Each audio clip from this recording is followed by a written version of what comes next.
ദേടി നാട്ടിലൊക്കെ വെറുതെ കിടക്കുന്ന ചക്കപ്പഴത്തിന് ഇവിടെ 85,000 സോമു. ഹായ് ഹലോ, നമുക്കിന്ന് എക്സാമിന് പോയാലോ? പോയാലോ എന്നല്ല, പോകണം. എക്സാം അല്ലേ, പോയല്ലേ പറ്റൂ. പുറത്തേക്ക് ഇറങ്ങിയപ്പോൾ ഫുൾ ഏരിയാസും സ്നോ കവേർഡായിട്ട് കിടക്കുമായിരുന്നു.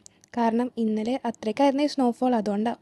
എക്സാം സമയങ്ങളിൽ മാത്രം കാണുന്ന ചില പ്രത്യേകതരം കാഴ്ചകളാണ് ഈ ബസ്സിനുള്ളിലും റോഡിലും ഒക്കെ നിന്നുള്ള പഠിത്തങ്ങൾ. പിന്നെ എക്സാം ടൈമിൽ മാത്രമാണ് നമ്മുടെ യൂണിവേഴ്സിറ്റിയിൽ ഇത്രമാത്രം സ്റ്റുഡൻസ് നമ്മുടെ ബാച്ചിൽ പഠിക്കുന്നുണ്ടെന്ന് നമുക്ക് മനസ്സിലാവണം. ഇത് നമ്മുടെ എക്സാം സെൻറ്ററിൻ്റെ പുറത്തുള്ള തിരക്കാണ്. ഇത് കാണുമ്പോൾ ഈ കല്യാണ വീടുകളിലൊക്കെ ഷട്ടർ പൊക്കുമ്പോൾ ഫുഡ് കഴിക്കാൻ വേണ്ടിയുള്ള തിരക്കായി തോന്നുന്നെങ്കിൽ അത് വെറും യാദൃശികം മാത്രമാണ്.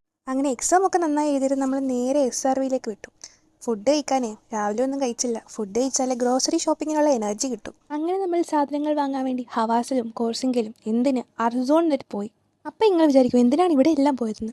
ഒരു കാരണമേ ഉള്ളൂ, നമ്മുടെ ഇന്നത്തെ കഥയിലെ വില്ലൻ അത് ചിക്കനായിരുന്നു. ചിക്കൻ കിട്ടിയില്ല, അത് വാങ്ങാൻ പോയതാ.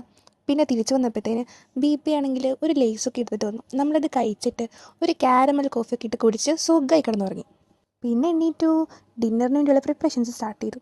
അങ്ങനെ നമ്മുടെ കഥയിലെ വില്ലനെ തന്നെ നമ്മൾ ഇന്നങ്ങ് പൊരിച്ചുന്നേ. പിന്നെ ദുരന്തരമൊക്കെ കണ്ടുകൊണ്ട് ഫുഡൊക്കെ കഴിച്ചു. ഇനി എന്താ അടുത്തെന്ന് ചോദിച്ചാൽ പഠിക്കണം. ഒരു എക്സാം കഴിഞ്ഞു എന്ന് കരുതി അടുത്ത എക്സാം ഇല്ലയെന്നല്ലോ അതിൻ്റെ അർത്ഥം.